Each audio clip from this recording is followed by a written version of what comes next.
everybody. Welcome back to Sarah's Table. Pew, pew, pew, pew, pew. It's Sarah's Table yet again because it is October. As you can see with my disco ball and the fancy little spider disco ball. Um, Today, I'm going to be playing another little solo RPG. Because I am traveling this month, I decided that I was going to be doing kind of a little bitty things. My name is Sarah Moore. My pronouns are she, her, and I'm going to be your host tonight and your player and your favorite person. This is where I would normally remind you to drink water because I'm sure you are dehydrated. However, today's game actually involves having a cup of tea. And so I have a cup of ginger peach honey tea. Mm. It is very, very toasty, but delicious. And also this mug I picked fits the theme because it is today I'm going to be playing a game called Witches Tea Time, and this feels very witchy to me. It's like hand thrown um and like it got some fun streaks to it. It's got a fun texture. Anyway, hi. Oh my gosh, hi. Um, Witches Tea Time, which is what I am playing today, is by D. Winchester. It was released this year. It is something that you can find over on Itch. Um, it is a pay what you can, suggested donation of like 250. It is not quite a one pager. It is technically a two pager. It is a trifold pamphlet style game. Um, and it is made to be played very quickly. It is something that you can do on your own. It's got cute little illustrations on it. There's a cup of tea with like a skull and crossbones in it. There's a little owl on it with like a wizard's hat on. I think he is your familiar. Um, and you need a deck of cards, and you need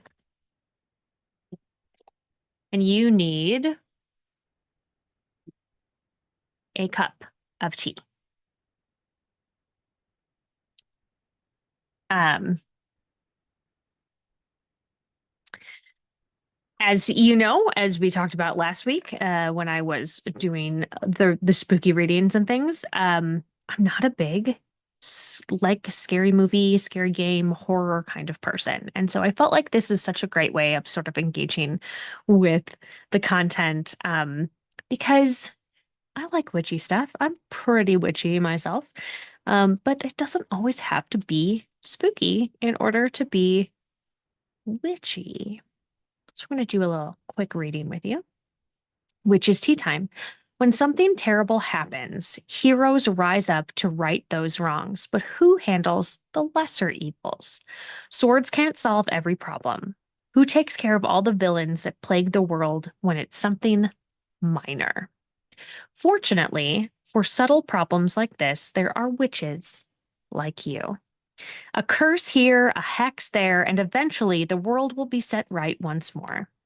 You know just the right spell for the occasion, of course, but first, you need a nice cup of tea. And uh, the how to play section, only a couple paragraphs long. Okay, so you need the deck of playing cards, something to write with, which I got, paper to write on, and then some dice, which you're going to use later. Okay, first we draw two cards. The suit of the first tells you who it is that needs to be cursed. All right, so we've got clubs. The person who needs to be cursed is a warrior. This could be anyone from a knight to the night watchman. I think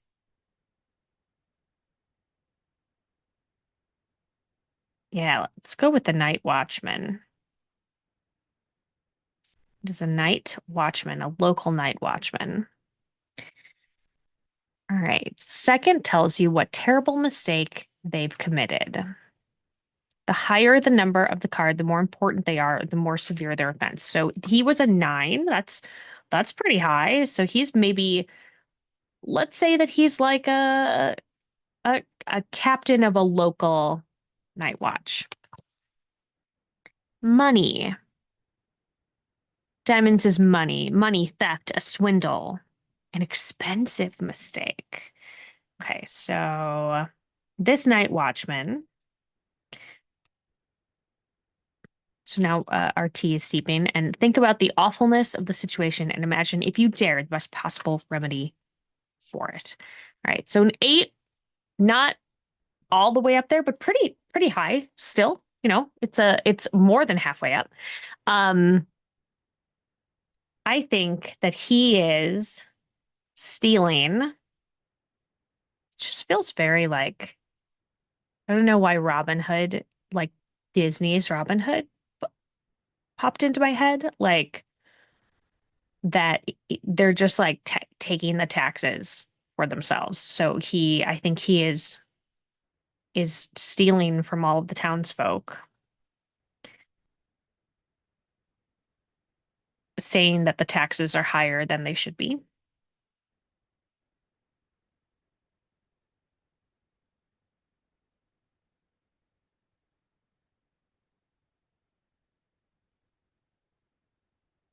All right. Best pop it. Okay. Once your tea has cooled enough that you can take a sip, which I believe that it is. Let's just double check.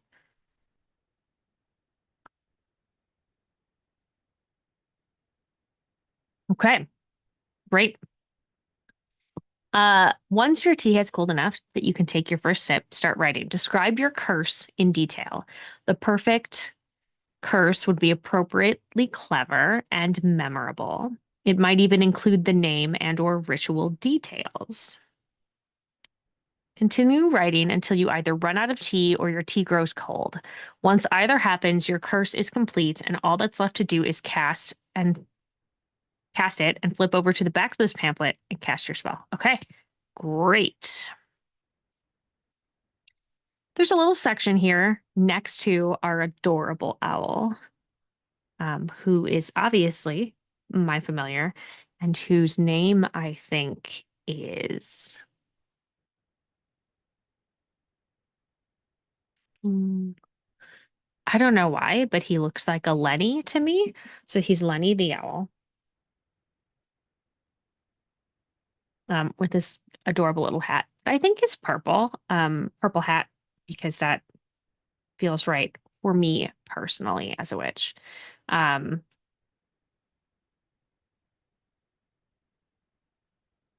And it says a little section that says help. Not sure where to start. First, figure out what the Blackguard has done to our community. These things always start with a story, and in that story, the who leads to the what. And then once you know who it is and what they've done, move on to what you're going to do about it. Punishment should fit the crime, and the better it fits, the more powerful it will be. A cheater should be given a reason to be faithful forevermore, and a thief should lose everything. The how is up to you.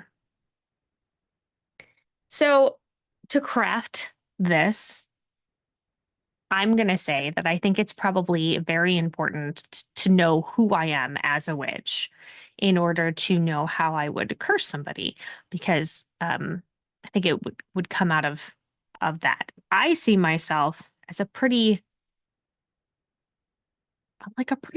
benevolent, helpful kind of a person. Um, I think that I am the person that you come to, right? When like you're looking for a way to heal a broken heart. I think you come to me for small medical maladies. I think you want help with, you have headaches. You are trying to regulate your menstrual cycle. I think you come in not, I don't think I would ever give a love potion because that gives away like takes away somebody else's free will. But I think that, you know, if you have that heartache that you would come in for a remedy, which would not be forcing someone to fall in love with you. Um, I also think that I want the world to be fair, and I think that I see a lot of injustice around me. I think the people who have a lot of extra power, um, that maybe there's an imbalance, and I think I work to try to fix that. I think I do a lot of baking with it. I think I do a lot of tea. I think I think I definitely would be some sort of bake witch, right? Like I think you come in and you get pie or cinnamon rolls or ginger snaps or some kind of deliciousness because I think that everything sort of it's that whole spoonful of sugar helps the medicine go down kind of a thing. And I think that that is um just kind of like a sweet way uh of being able to dole out those things. I don't think that being kind is a weakness. I know that there are folk probably in the world who see her kindness as weakness. I think she's tough as hell. I think her being kind in the face of disparity and injustice and insecurity and all of those things is a sign of how much strength that she has to not give in to anger and um, fear and all of those things. I think she treats things with compassion. Now, that being said, I don't think that she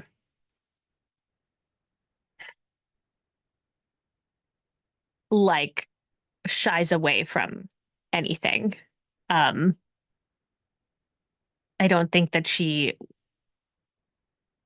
I mean, I think that there's probably like she'll kill you with kindness, like literally kill you with kindness if that is what is deserved um in this. I think she has been listening to the town coming to her and being broke, like trying to help out when they're coming for remedies or anything and they don't have any money and there's a barter system I think that they have set up and she's very open to that. I don't think that she wants for anything.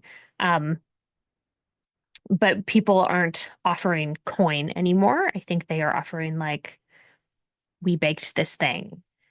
We made you dinner. Here's one of our chickens, that sort of thing. Lots of bargaining, lots of bartering. And it has come to her attention that there is uh,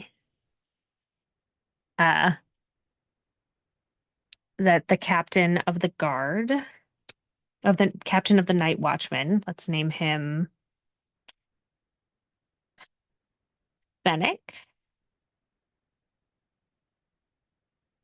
Fennec, um, very slyly, like a fox, has been just sort of they're skimming quite a bit and slowly but surely raising all of the taxes and just living fat, like really as people are scraping by, he's living, very high on the hog and finest new clothes all of the time and all of enough to eat, far more to eat than is necessary. He's constantly wasting things. And she is tired of it. So I think it's kind of a long-ish process. I think,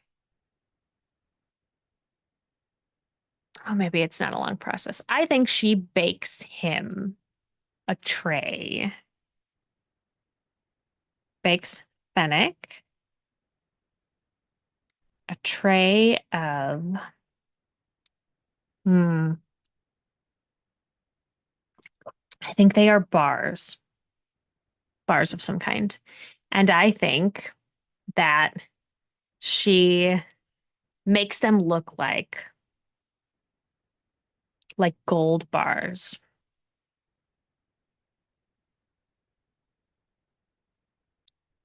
Let's see. And I think that the gold bars that when she delivers them to him in a beautiful basket, all wrapped up with pretty cloth, that she tells him that if he eats all of them from, if he can consume all of them from sun up to sundown on one day and the following day, that he will get all of the wealth that he deserves because he's incredibly greedy and arrogant. And so if he's going to see that as that he always deserves more, and she knows that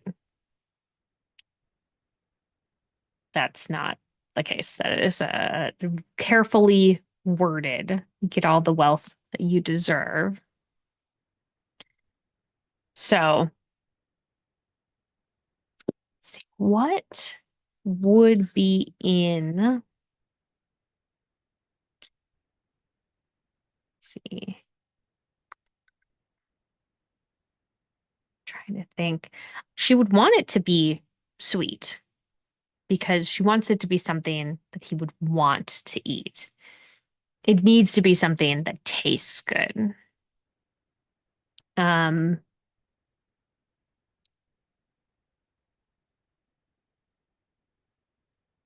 ba, ba, ba, ba, ba. Spices. Sort of spices.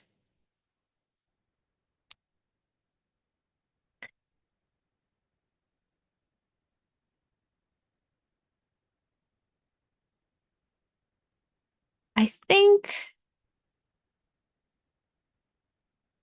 cinnamon.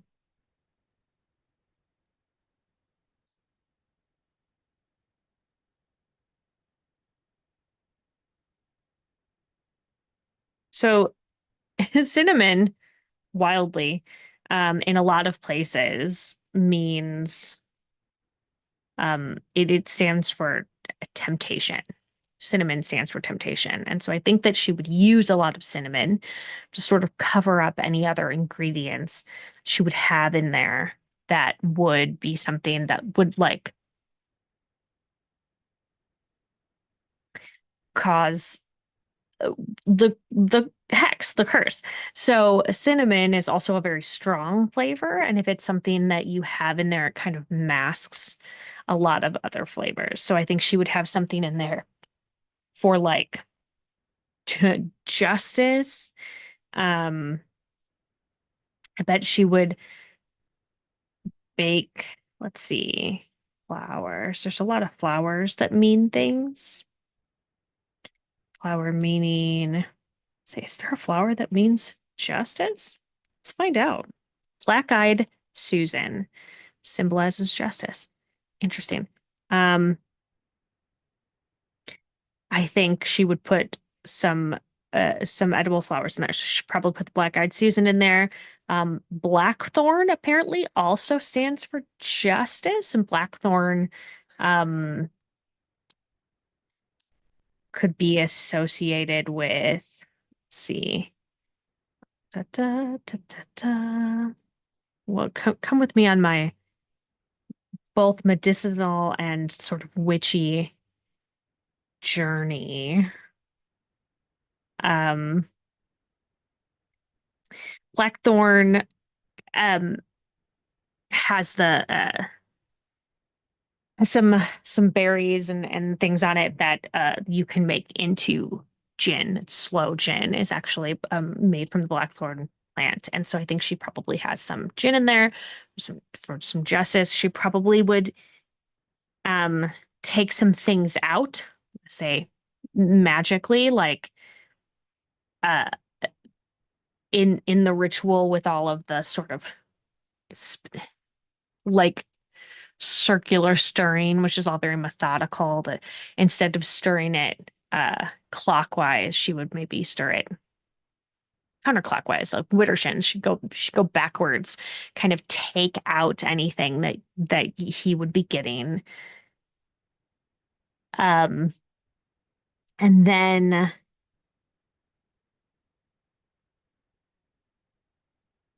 she might actually even stir it with a blackthorn like wand, sort of stirring spoon. Um, and then also, let me see here. She might make it in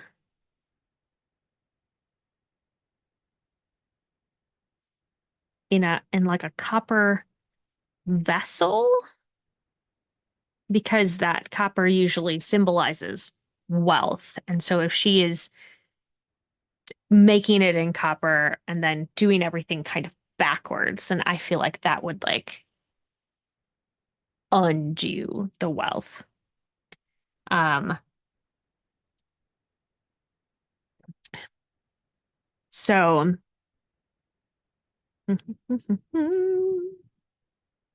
yeah, it also copper also in when it's being used in alchemy, which I think is probably a little something of what she dabbles in. It is supposed to stand for prosperity. So again, going backwards, I think would be really useful for all of that.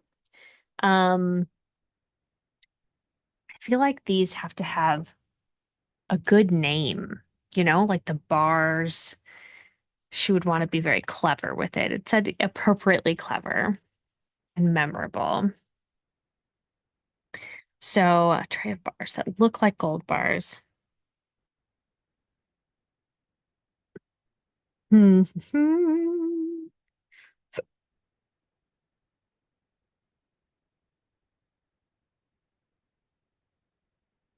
Let me see.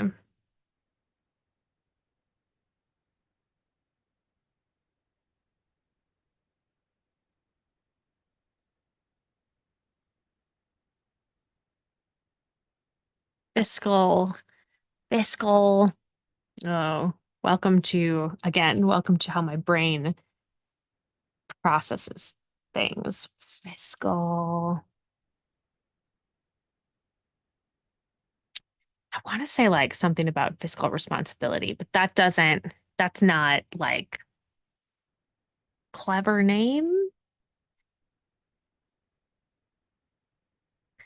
How about gold bars?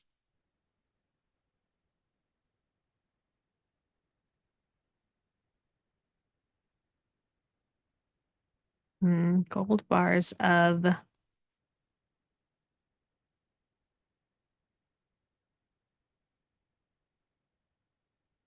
want to put something about fate in there because he's like, I think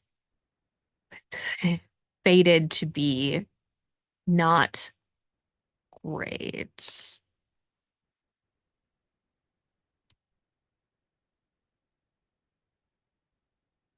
Although, what do you think? Synonym for merit. Ooh, okay, so deserving. Okay, yeah. So I think that these are merit bars. There's a little bit of fate. There's a little bit of uh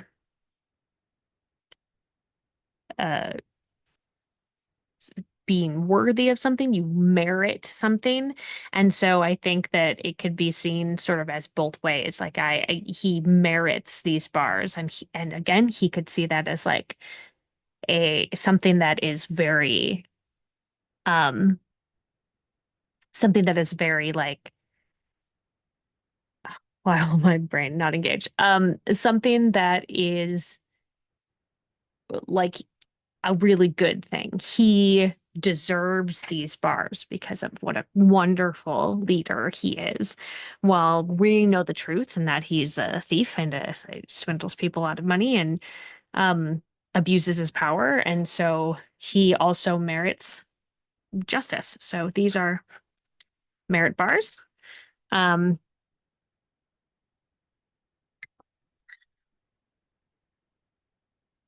think she has made them in her copper vessel, going backwards to take everything out.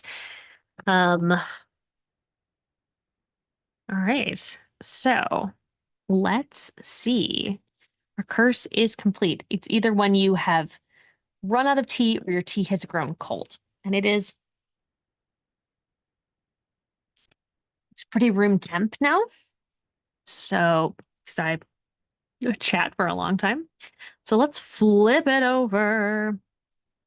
Okay. Scoring section. You receive 1 point for each of the following. Does your curse have a name? It does. Merit bars. So we get a little point here. 1. Is it appropriate for the offense? Yeah, I mean, I think that as soon as he eats it all, then he will lose access to all of those funds. That probably means he will end up losing his job, but he will no longer be able to take that. But I think that is appropriate. Um, are are the effects ironically appropriate? I think he probably also gets a stomach ache, like stuffed so full of this food, that he probably does not feel well.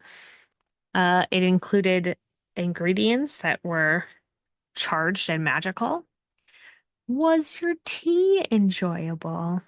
Yes, it was very enjoyable. It's very tasty. For each point, so I have 5 points. For each point, roll a die to determine the casting power of your ritual. I think it is sixes. It does not specify, but it says each die that comes up a 4 to 6. So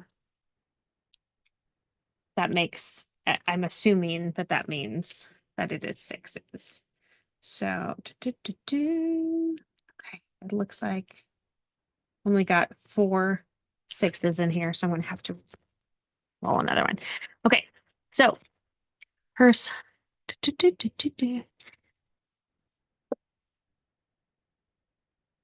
okay, so far I've got 2. Then I'm going to re-roll one that was a 2 or a 3. Okay, and I got 3. I got a 4, a 5, and a 6. Okay. For each die that comes up 4 to 6, your curse has gained 1 point of power. So mine is now at an 8. It's pretty good. Each die that comes up a 1, it loses 1 point of power. I do not have that. So a curse with 1 point of power or more takes effect, and you win the game. Hey, you won the game. I didn't know you could lose this game. My goodness.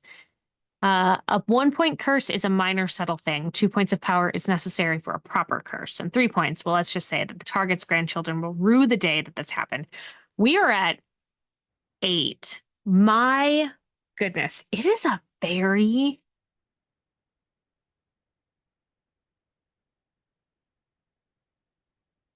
or is it 3? I don't understand. Do I add it to the points? Receive 1 point for each of the following. For each die that comes up to 4 to 6, your curse has gained 1 point of power. So that feels like it's an 8. It's either an 8 or a 3. It is unclear. But either way, it is a very powerful curse, and it is that dude for generations is just like not gonna have any money. I guess this is a good place to teach responsibility about not ripping people off because my goodness, it seems bad. Um, Lenny the Owl agrees with me. Yeah, I mean, that was cute. It was a cute little game. I also feel like it, I feel like I maybe went a little deeper with it than is necessary when I started trying to figure out like the actual ingredients that I would put into it, although those that did give me an extra point with it. But I think this is something that you can take as deep as you want to. You can sort of use it as an exercise to help fill out what your witch character is doing, give you a firmer basis in who they are as a character. And I think, yeah, I think you could probably come back to this if you're playing a witch in another game, or if you have a witch in a short story or a novel that you are doing, you could sort of help help yourself figure out who they are as a character by kind of getting into what they would find curseable and like how those curses would take place. Um, yeah. Well, hey, listen, I know this is just a little shorty today, but I have really enjoyed playing Witch's Tea Time, and I am appreciate that you are giving me a little leave of absence while I am off gallivanting about Australia, which is very exciting. You can check out everything that I'm doing over on my socials, which is Pixies and Pins, sort of everywhere. Also, my website is pixiesandpins.com. And um, this has been Witch's Tea Time, which again is by D. Winchester. You can find it on itch. It's really sweet. Also, it kind of gives you a reason to go have a cup of your favorite tea and sit down and just kind of breathe for 15 to 20 minutes. It's a nice little break. Um, so thank you, D. Winchester. Appreciate it. Also, thank you to Gen Con and Peter Atkinson for giving me this platform. Thank you to Marcus Mays, who is he's our tech over at Gen Con TV. He is keeping us running smoothly. Thank you to Jeff Moore, who is my partner and personal tech support, and also my editor, for making this look lovely and for, you know, putting up with me all the time. I mean, I'm a delight, but like, I'm a lot of a delight. And thank you at home for hanging out with me for the last half hour-ish. It has been really lovely. Um, Coming up on next week's show is some more appropriately themed but not terribly scary Halloween fare. Um, Graveyard Smash is coming up. And then I also think that I have a game called, let me look it up because I do not want to get it wrong. It is such an amazing title. Here it is. So you want the tall vampire lady to catch you. That is what I am playing. Coming up real soon. So yeah, come and check that all out right here on Gen Con TV at 5 p.m. Pacific every Friday. Um, yeah, thanks for hanging out. As always, keep making art and keep being art. We will see you next time.